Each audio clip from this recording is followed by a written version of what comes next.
This might become another future car we're promised, yet never get. But one quick drive reveals this much: the Volkswagen XL1 is a real car. Lift the gull-wing door of the carbon fiber concept, step over the wide inside rocker panel, and you settle into a comfortable seat with a wide curved windshield in front of you. Start the car, then slip the gear shift into D. Let off the non-assisted brakes, tip in carefully, and the VW quietly, gracefully eases forward.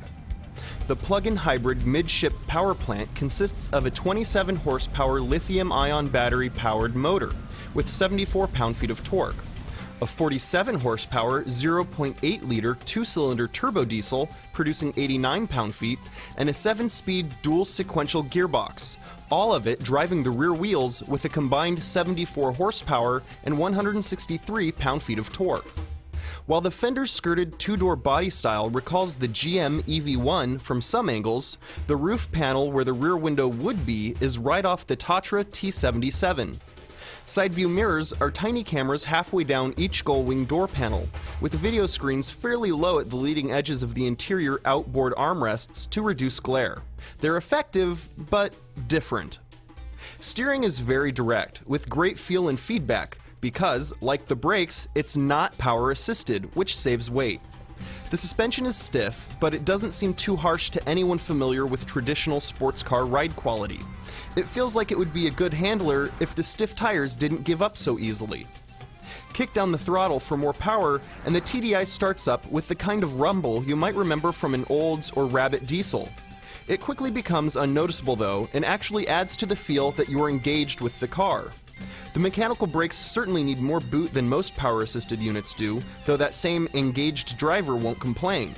The problem is, the average driver will. Acceleration is sprightly, which is car guy speak for feels quicker than it is.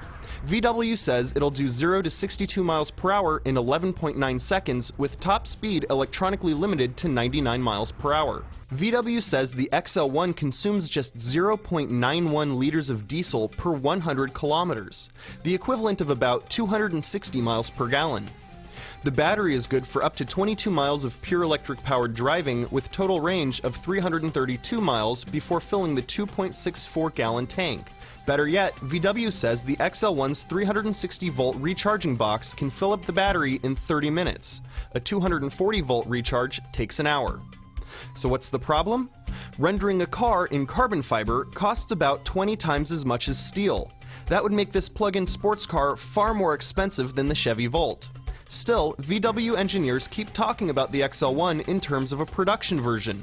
It could begin with a small production run to prove VW can do it, and maybe provide a city car for Bugatti owners.